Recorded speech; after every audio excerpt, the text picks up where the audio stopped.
5 legendary bows you need for Witch Queen. Welcome guys, this is part 2 to the series of things to have for Witch Queen and Season 16 in Destiny 2. In our last video we looked at 7 scout rifles that you should be getting for Witch Queen, but in this one we are taking a look at 5 bows to get. Why? Because scout rifles and bows are having the anti-barrier mod next season, and you'll most likely 99% of the time be using one of these weapon types in endgame content where champions are present. Now as always, before we jump into the video, be sure to check out my sponsor below over at Awaya for cheap Destiny 2 silver and use my code DIVIDE for a discount on top when checking out. And if you guys enjoy or don't enjoy this video, why not leave some feedback by liking or disliking the video and leaving a comment, as it really helps me out. So getting straight into the very first bow on our shopping list to get is Biting Winds. This is an S tier legendary bow and one of the best bows in the game with a 684 draw time, the same as Accrued Redemption. It can roll with some pretty good perks, and it's a weapon that's easily accessible as you can obtain it from Empire hunts on Europa, whereas the Accrued Redemption is only obtained in a Europa raid, so it's a perfect alternative to that weapon if you can't get it or you don't really tend to raid often to grind for it. Both of these bows tag along in your kinetic slot. But on that note, next on the list is of course the Accrued Redemption. Now this one is obtained from the Garden of Salvation raid on Europa, which makes it a little harder to get than Biting Winds. But for me, I prefer this one, and this bow is currently my main kinetic weapon inside of endgame PvE right now,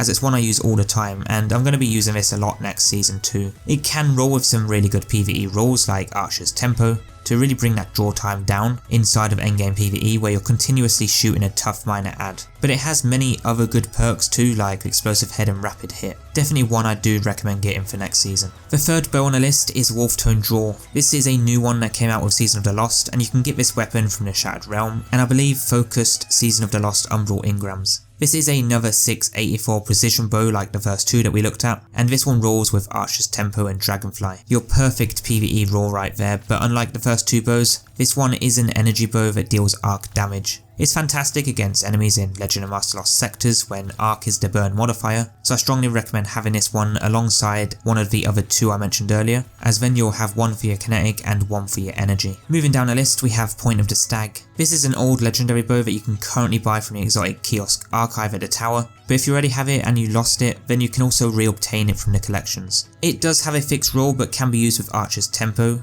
and I think, don't take my word on it, but I'm pretty sure this is one of the fastest precision bows in the game. It deals arc damage like the Wolftone Draw, so it's a good option if you don't have access to that bow.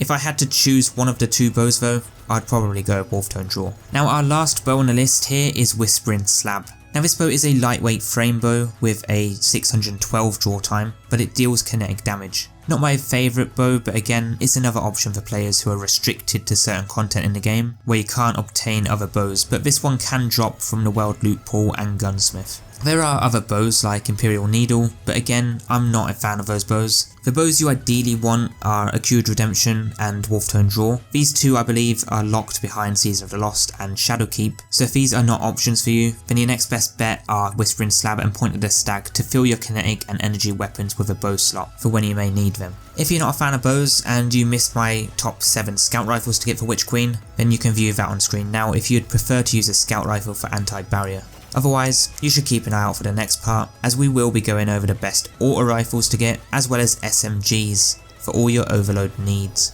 I've been Divide, thank you so much for tuning in, and I'll see you over in that next video.